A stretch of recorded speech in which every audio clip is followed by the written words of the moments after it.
Hello, everyone. Welcome to Achieving Success with Olivia Akin. I am your host, Olivia Akin. Each week, we will discuss the roadmap of achieving your personal and professional success.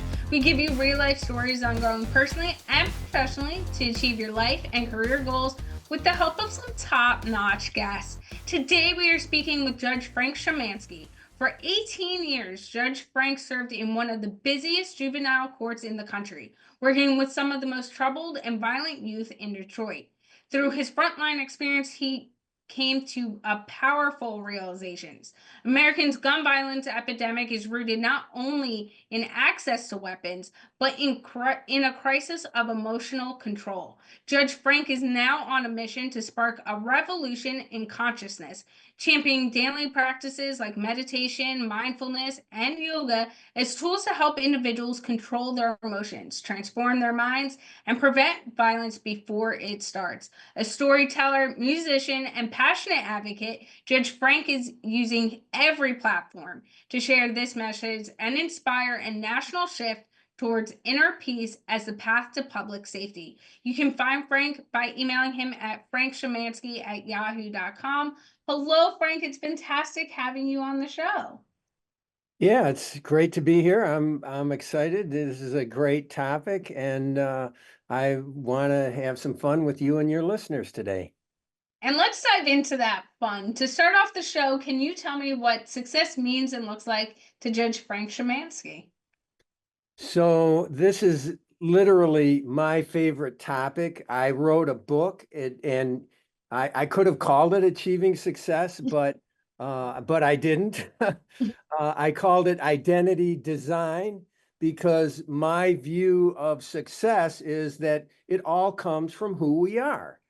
And so that's what I called my book, Identity Design. And uh, my thinking is that, most of us, we don't really spend enough time working to really get to know who we are, so that we can be successful, because that's what success really is: living life on your own terms.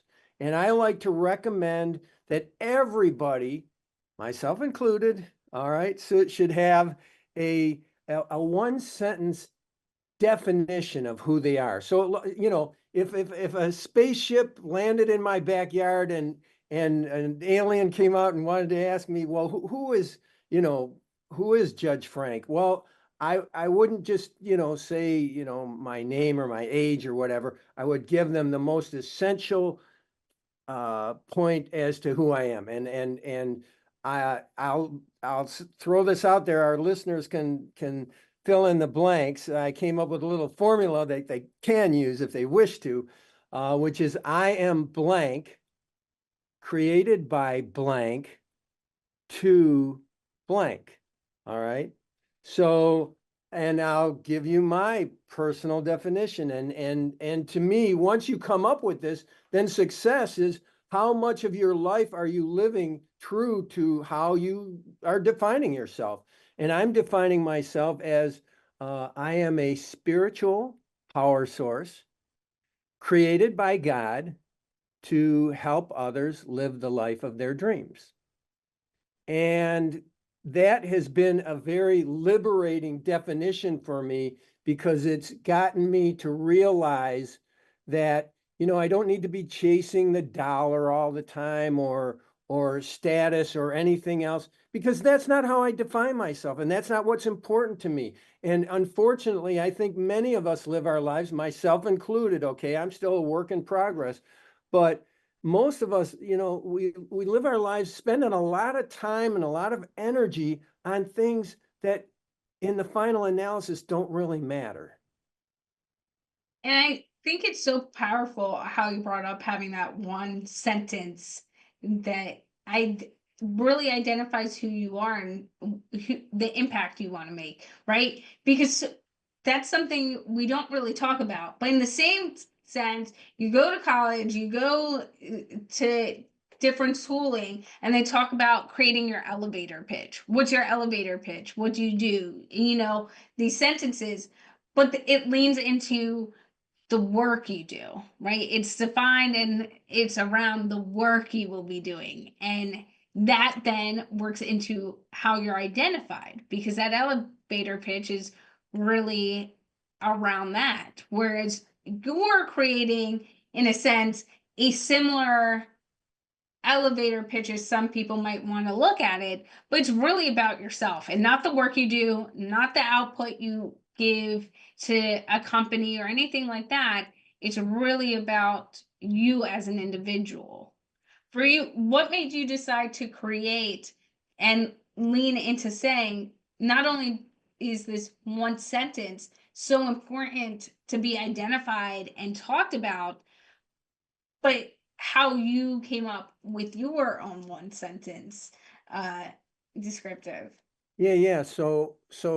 And actually, I mean, kind of how I got here is, um, you know, uh, I think that we all have these pivotal times in our life, right?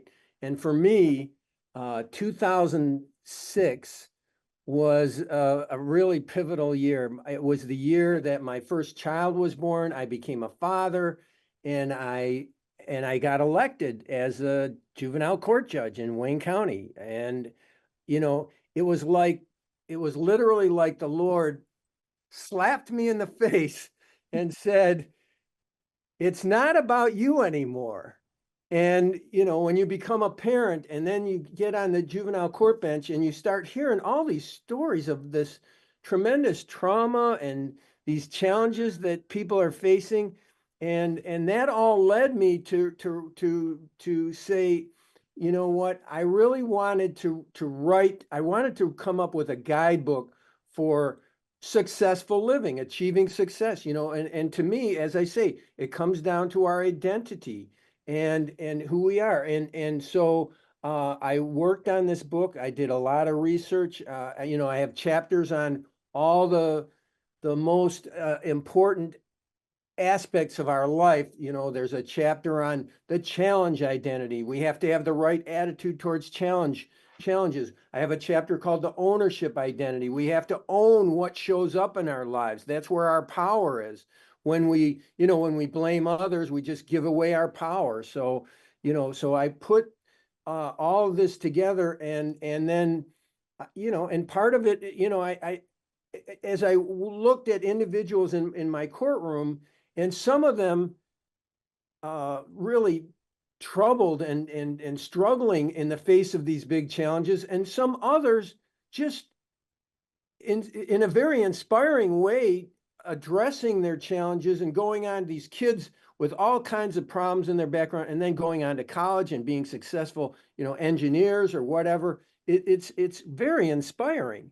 So to me, and again, it all comes down to our identity, who we are. And this, I think you saw in some of my material, I like to talk about the revolution in consciousness, and that's all designed to help us all get better at designing who we are. Because to me, we can take charge of our identity. We don't have to accept the way other people look at us, or that our past defines us. We get to define ourselves, and that's what the revolution in consciousness is about. And I want to go into that more. And that being said, it'd be remiss to not go into your experiences and getting and being a judge in a juvenile court. So, as you said, you are a judge and you see firsthand the consequences of unchecked emotion and reaction and violence overall. What was the exact moment, or was there a case that made you realize the solution just wasn't legal reform, but a real revolution in consciousness?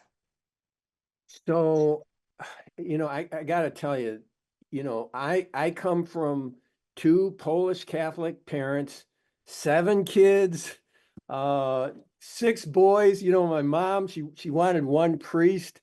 She got four lawyers. So, and two of us became judges. I always like to tell people the Lord answers prayers in his own way. Uh, and so, so think about somebody coming from this background, this nice middle class background, and I mean, the only trauma or fighting that went on in our house was who was going to get the last piece of pie. And often that was me. But no, so then you sit in the juvenile court, and I tell people, you want to know what our problems are in this country? Come and sit and listen to what we hear in a juvenile court. It's mind-boggling, the challenges that kids and families have. The common problems that we see: untreated mental illness, domestic violence, very serious domestic violence. Imagine growing up in a home where your mom has a new partner every year and is always beating her up. Drug addiction. Maybe you don't know who your father or your mother is because they're addicted to drugs, and you're being raised by somebody else in the family. So when we see and hear all these things, so there wasn't like one moment, but within like the first year, 2 years, I said to myself, one word came to my mind: peace.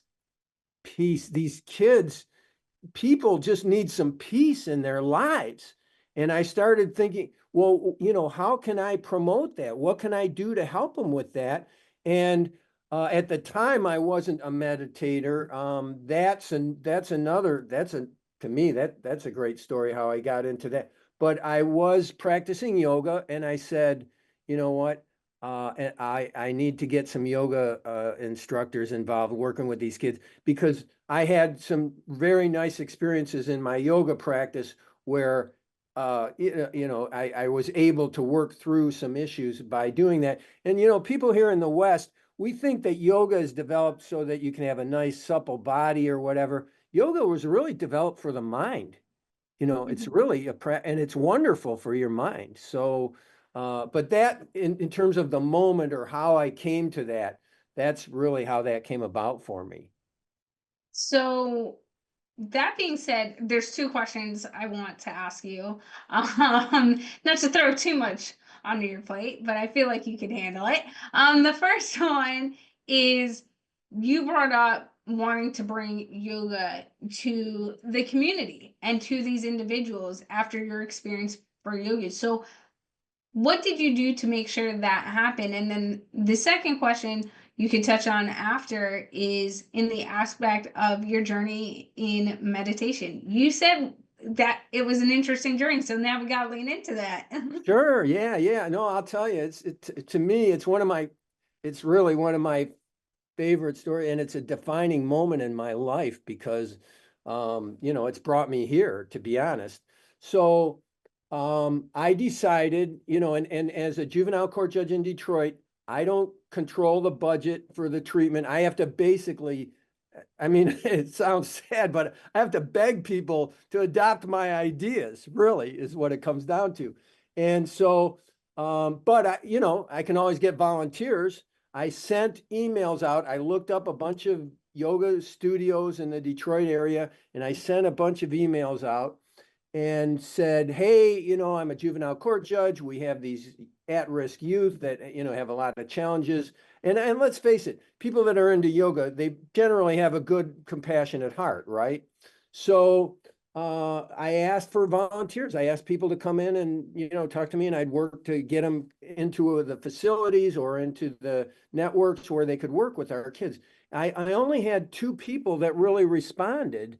And a husband and wife that ran a yoga studio. They came in. I'll never forget this. This is like a pivotal moment in my life, because they sat in front of my desk, they came into my office and by my courtroom, and they said, Judge, we think you have a really good idea here to get yoga into working with these youth. But this is what they said, these exact word they said: we think we have something better. And I was all ears, because, and I'll tell you this, and everybody that's listening, if somebody's got something better, I want to hear about it, because I'm one of these be all you can be guys, if you haven't recognized that yet. And so they started telling me about meditation. and they were both transcendental meditation teachers, and they told me about a program in St. Louis called the Enlightened Sentencing Project. And they said that they thought yoga would really help these kids, but this meditation would be even more helpful. So I went online, I looked up this Enlightened Sentencing Project. I saw this information about this program that this gentleman was running, and he was teaching these people meditation, and he was getting these fabulous results, turning people's lives around. And I thought to myself, this is too good to be true. It really just sounded too good to be. And I called him up. His contact information. I called him up, Farouk Anklesaria. God bless him. He's no longer with us. He passed away a few years ago, but he told me, he said, Judge, if you think if you think this is too good to be true, then I will, if you'll come to St. Louis for a long weekend, he said, I'll teach you to meditate. I'll introduce you to some of my graduates. I'll introduce you to the judges that refer adult offenders to me and probation officers that work with them. And, I took him up on it. I could have spent a year trying to get the court to pay for it, but I just figured this is too good to be true. I gotta see this. And I just, went for a weekend, and it was amazing, because I talked to some of his, I met these other people, but the graduates were what really opened my eyes. I had a couple of guys tell me, look, Judge, we are career criminals. We've been addicted to every substance under the sun, and we faked our way through every rehab program that the state of Missouri could throw at us. We've got, a list of convictions this long. And they said, we went to this, we got sentenced to this program, this Enlightened Sentencing Project, and we went to and saw Farouk, and he ran this program, and he didn't ask us why we were there. He didn't ask us what we did wrong. All he did was he taught us yoga. He taught us some yoga, and he taught us meditation. He taught us what is mantra meditation, and a lot of people the transcendental meditation method is a mantra meditation method, and he taught me to meditate, and I was just so impressed with everything. In my very first session, I was like, oh my God, this is wonderful. This is wonderful, and it's very simple. It's not like you have to, think about, concentrate on a flame or whatever. I mean, it's just a very simple method, and it's mentally training your mind. And that's what meditation does, and yoga does. And these practices, mindfulness, there's forms of guided meditation. There's visualization. It's not like I'm only promoting one thing, but what I am promoting is, and I brought another prop here for those of you that are watching this that can see this, and if you're not, I'll just turn it on here. And that, my friends, for those of you that are just driving in your car listening or whatever, is the sound of my electric toothbrush. Now, why, and you might say, well, what's that? What's brushing your teeth got to do with achieving success or identity design or mental training? Well, the point is, how many of us brush our teeth every day, right? All right, I do, you do, I'm sure, We all do. we all do, right? Because we want our teeth to work well. We want them to be clean but what's much more important than our teeth is our mind, our mind. And, if you're not doing something to train your mind, then you're missing in my mind, you're missing out. You're never going to reach the full potential that you could. Now, I'm not saying you won't ever be successful, but I believe that you'll never be as successful as you can be if you do train your mind. And think about it. People like LeBron James, Oprah Winfrey, Steve Jobs, Jeff Bezos, the most successful and wealthy and talented people in the world, all have some practice along the continuum of what I'm talking about. So if it's so they don't need anything, right? They're only doing this because they know it makes the rest of their life, every other aspect of their life better. And that's what I've realized. And I engage in different practices. I do yoga, I do guided meditation, I do mantra meditation.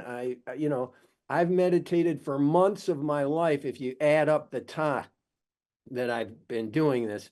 So that was 2010. I had that experience with Farouk, and I've never looked back. And now, as I say, I'm trying to promote this because, to me, I'm going to tell you what I think is one of the ugliest statistics in the world is in our country. We lose more people to gun violence in a single year in the United States of America than in 8 years of combat in Vietnam. We don't need to send people overseas to get shot and killed. We're doing it right here on our streets. In Chicago alone, which is not one of the top, shooting cities per capita, 11 people get shot on average every day. That's sickening. That's sickening. My daughter is a student at Florida State. Just a couple hours ago, we got the news that there was an active shooter there. It's maddening, and we got to recognize we're not going to get rid of the guns. All right, that ship is not going to get out of port, right? We've had Sandy Hook, we had that massacre in Las Vegas. None of these things have led to any substantial gun reform. So what do we have to do? We got to get at the root cause. Because I tell people, giving teachers guns or police in schools or locks on doors or bulletproof glass, none of that is designed to, those are all there to address the symptoms. But I want to get to the root cause. And the root cause is most of us don't do anything to train our minds. As a result, our emotions run wild and our behavior does the same. I mean, I had a kid in my courtroom that murdered somebody, shot somebody because he owed him $30 for a bag of weed.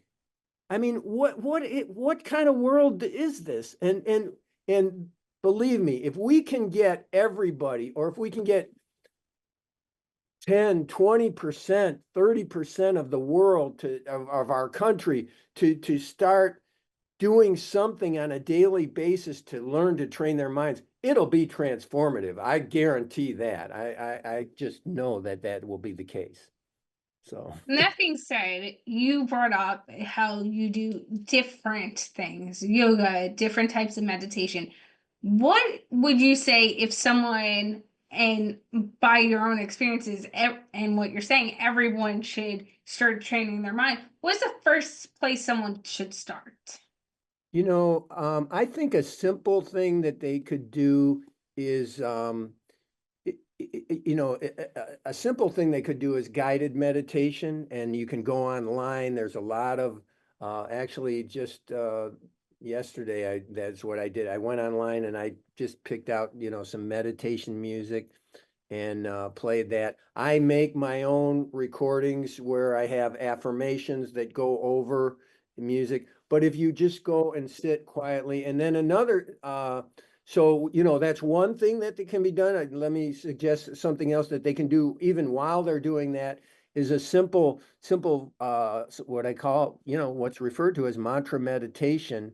The BBC has a great 9 or 10 minute clip. When I do presentations for corporations or community groups or at universities, I like to play this clip, and it explains that, mantra meditation, you don't have to convert to be a Buddhist or anything else. There are Catholic priests that practice this, and you just close your eyes, and closing your eyes is key, because whenever you're meditating, you want to eliminate as much as you can what's going on in the outside world. You want to just be able to go inside. So you don't want any stimulation. You want to really, I'll tell you what, of course, I recommend my book, Identity Design, but I want to recommend another book, and I brought a copy here. I don't know if we can see it. You Are the Placebo by Dr. Joe Dispenza. This guy is doing phenomenal work and research in the field of really, I mean, literally, I'm going to tell you, his book it's my favorite book in the world because he breaks down the science of mind over matter. You know, we are 99.999999999% empty space. You know, that's we're all made up of these atoms, and our atoms, you know, if we could go down to a subatomic level, we would just be floating through space. We have this illusion that we are solid matter, but we know from quantum physics that, you know, we're not. And so really science tells us we're really just energy and information. And that's, to me, that's very empowering because that tells me if I manage my information and my energy properly, I mean, I don't really feel like I really have to get old. I just, you know, feel like I can just keep going. So, but to finish answering your question, something that they could do, pick like a simple syllable. It could be a nonsense syllable.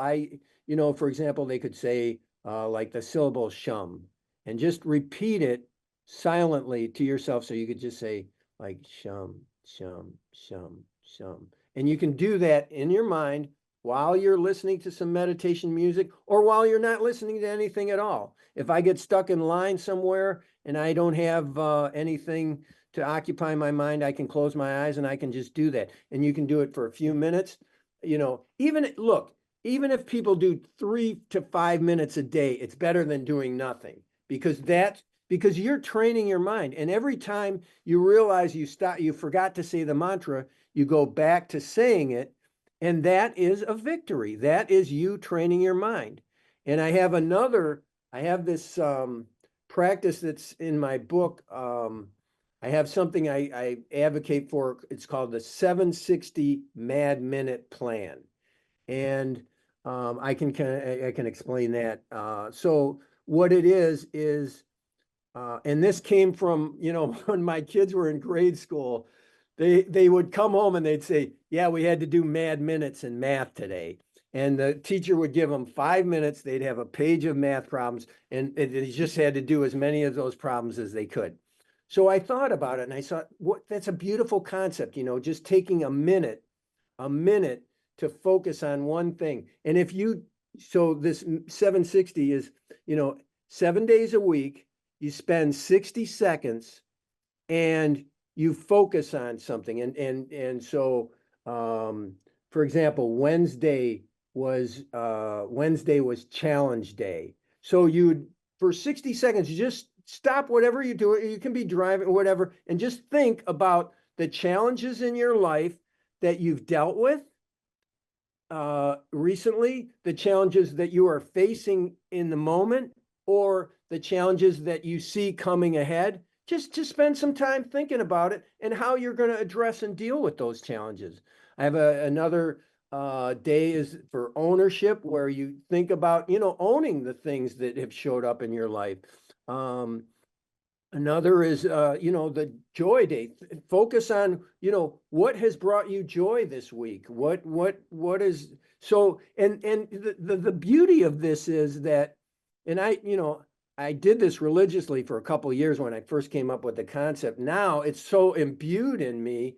It really will change you because it means that for a minute of the day, and once you get used to this, it's very powerful. For a minute a day, you are controlling what's going on in your head. You're not responding to, you know, what's on the radio or what's on your phone or what's on TV or what somebody's talking about. It's just you, and you're dealing with these very, very important matters that you know we really need to be able to address properly to be successful. It's also shifting your mindset overall, right? So if you're looking at these aspects of your day and you're spending time on that in the day, like you said, it will put focus somewhere else and cut out some of that outside noise. But over time, as you demonstrated in that, it becomes integrated into every single day throughout your day. And so it really will change your mind. I want to dive a little deeper into what made you decide that you wanted to write the book Identity Design, and why release it in like around now? Like, why do this now? So one of the things, as I thought about this, and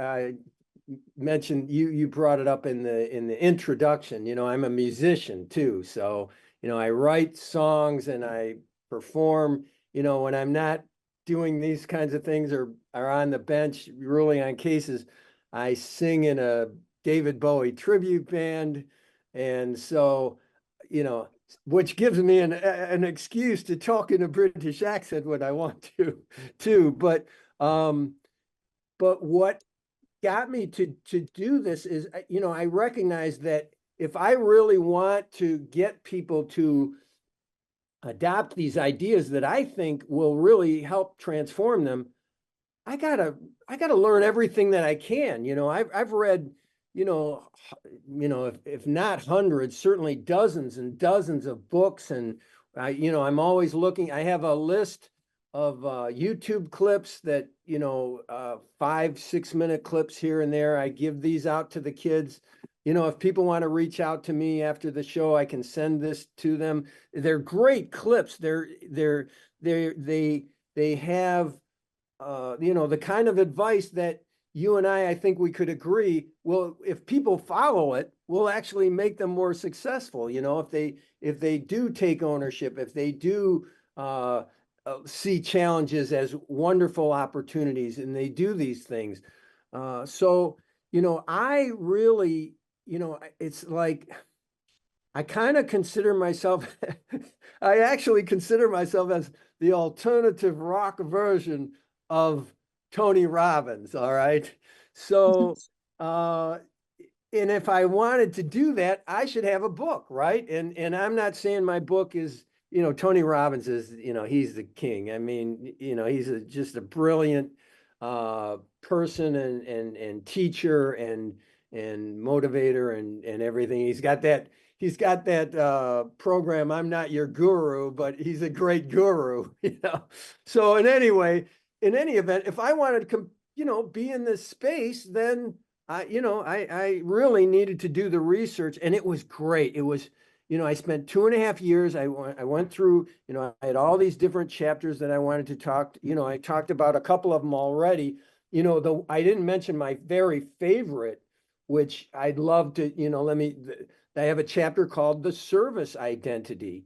And what was the real eye opener for me in researching that chapter is that I realized, people like Mother Teresa, who spent her whole life, God bless her, dedicated to helping others. And there's so many people. That's what I love about my job. I work a lot with a lot of people who are dedicated to helping others.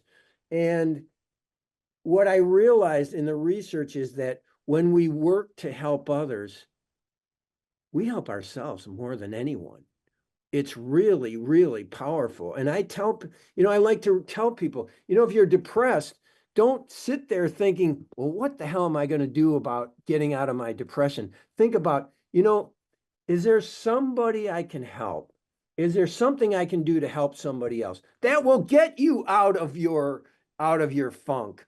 That will get you doing something productive. And we are wired to be helpful people. I mean, it's a shame that so many people are lonely these days. Nobody should be lonely, because no matter where you are, there's an opportunity to volunteer. And I am recommending that people, do that, adopt that, and volunteer and do things and help others. So, there's that chapter, the service identity. I have a chapter, the kid identity. I tell people, all this idea that, we grow up and then we shouldn't do this or we shouldn't do that because we're not a kid anymore. Well, I tell people the only time you're going to ever hear Judge Frank say, I'm too old for that, is when I say, you're never going to hear me say, I'm too old for that. So, yeah. So, those are just things that, if we adopt some of these attitudes and practices, what I talked about earlier about how we're made up of energy and information, our energy goes up, we upregulate our genes. That's a phrase from Dr. Dispenza's book. Like I say, if you want to really learn the science behind mind over matter, he has laid it out for us. And I'm just, people can say, well, we've got Tony Robbins already. We've got Dr. Joe Dispenza. Do we really need Judge Frank? Well, I think we do. And let me humbly say that I think we do, because for as many people as there are espousing these wonderful practices and doctrines, most of us are not following them. Most of us are not doing something for our mind every day. And as a result, we got people getting shot. 11 people are going to get shot in Chicago today. A number of people are going to get shot in Detroit. I mean, it's just terrible.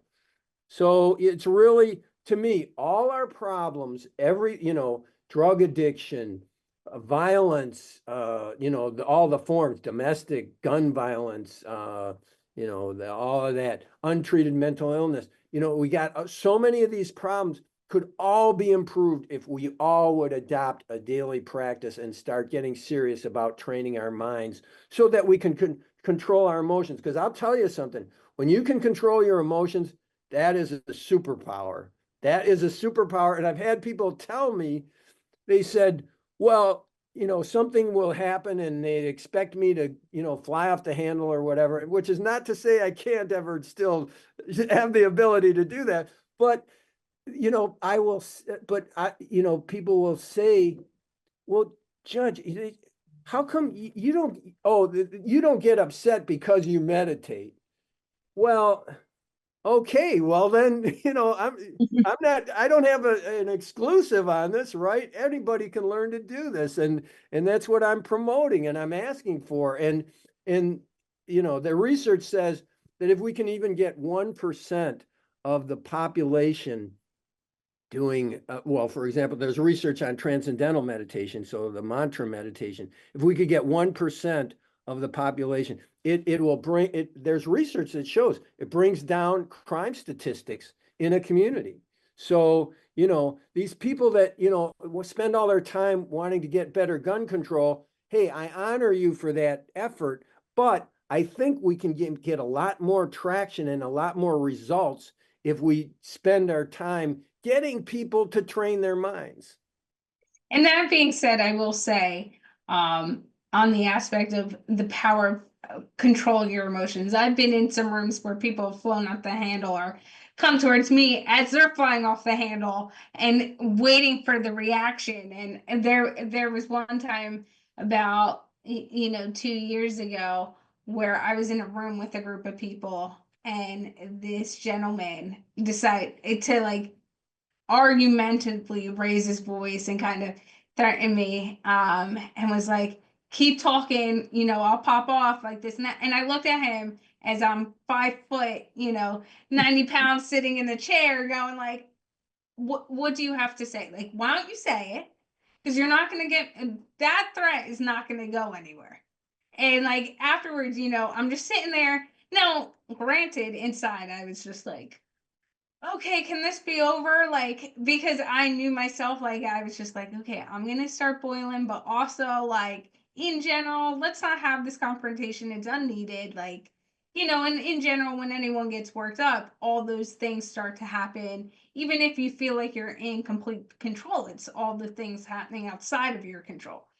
And I got done in that situation, and I looked at someone. We walked out of the environment, and I looked at someone and I said, if he honestly thought that was going to scare me and get a reaction and this and that happened, whatever his goal was, I'm like, I sat in rooms with more important people and I've seen them react like that. I've been trained to be able to handle that. But that's the thing. You have to understand and be trained that when that situation happens, it does not escalate. And sometimes by keeping your cool, controlling your emotions, even if you feel like you're starting to lose control, can make all the difference. But there's times like I get really passionate about something. It could be a positive passionate. And I go from 0 to 100 of like leaning in, raising my voice, and people are like, well, calm down. I'm like, I'm very calm. I'm a happy kind of like raising my voice here. This isn't a negative thing. And I think in those moments when passions shine through, when ethics and like all these things to make a positive impact, those shouldn't be deemed in the same category as negative reaction either. And I think we need to foster even more of that of like sometimes you can be so positive or passionate about something, but it can be a positive passionate. And that being said, for those listening, you've worked with some of the most emotionally volatile and violent youth, and you've talked about this throughout the conversation today. How do you maintain the hope, and what have these young people taught you about human capacity for change? Wow, I got to tell you something. I feel like once I got on the bench, the real education of, Judge Frank really started in earnest. I mean, let's face it, I went to university, law school. I'm a Notre Dame grad and then University of Detroit Law School. So I've had a lot of education, but seeing what these individuals deal with and then seeing them, as I say, some of these kids thrive in spite of it. And it's like, I almost wish, I could I could take, like some pill that, that one inspiring story is a youth and give it to these other kids that are just, pounding their heads against the wall. So the capacity for human change, it's really unlimited is what I see. And let's face it, everything that your program is about to me is supportive of the growth mindset. And there's Carol Dweck's book, on that topic. And if we recognize that, we're not static beings, and the research says this, neuroplasticity is the word that we use when our brain changes and we create different pathways. And, I tell people, there are spiritual practices and individuals that believe that, we wake up as a new person every day.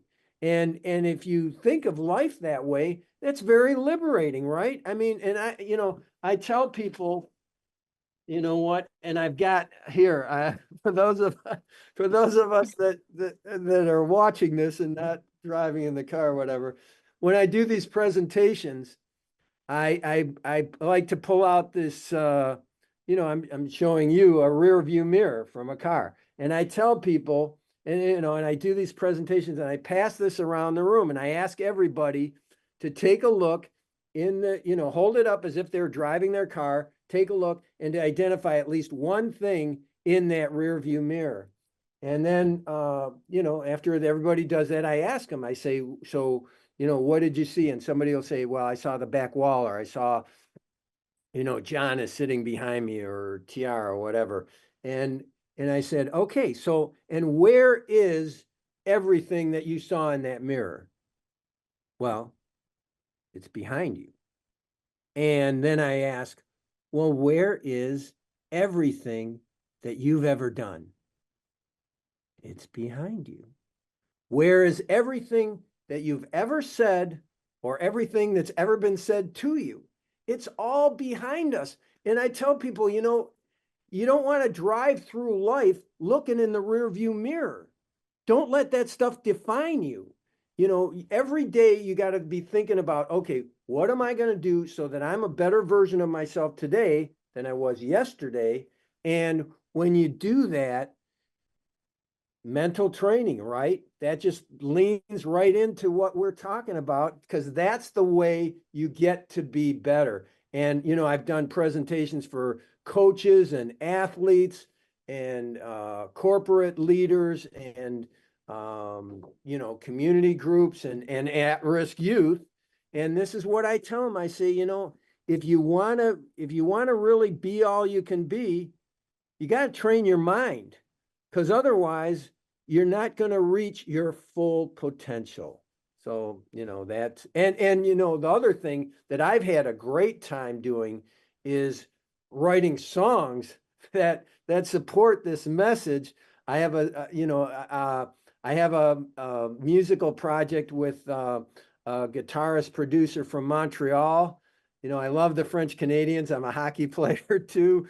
And this Louis Denome is a phenomenal guitarist producer. We've doing a number of songs together. We have a song called "To Find the Blue," and it's all about, finding the blue in our lives after, in spite of, coming out, I've got lines like "some kind of vision in a crashing plane. There must be some way to escape. Open all the windows and the Bombay doors.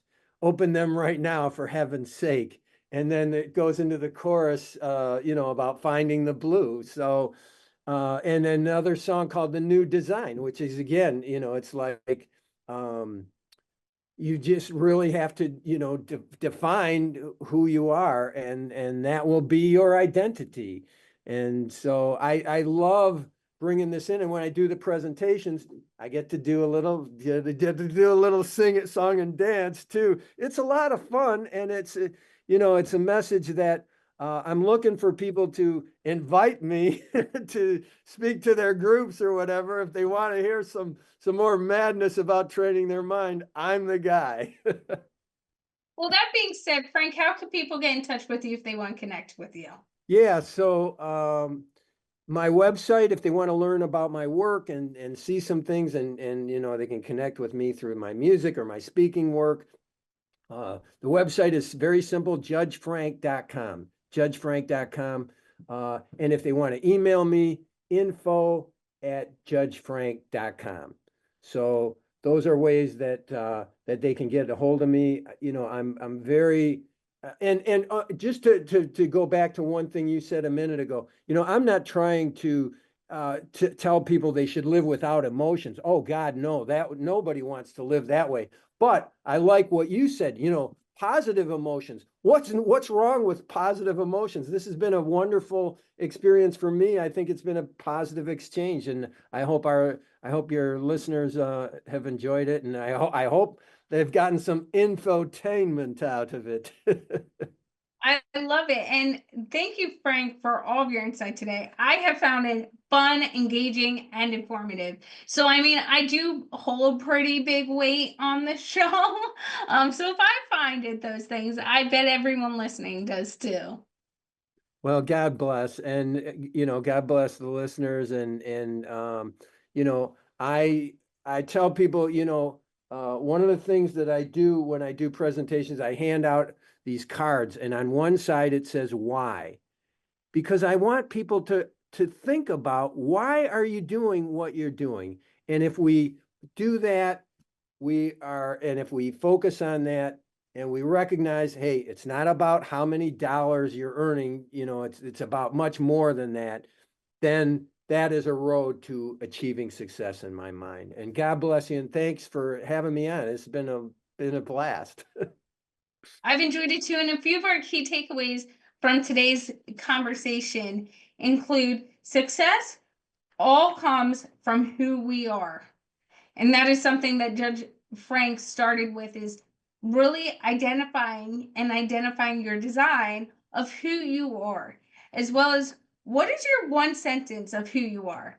I love how Judge Frank came up with this and demonstrated how to build that and what his one sentence is. And one of the challenges I want to leave everyone with to go do today is take some time this week to sit down and identify who you are and come up with that one sentence of who you are, as well as 7 days a week, spend 60 seconds focusing on something.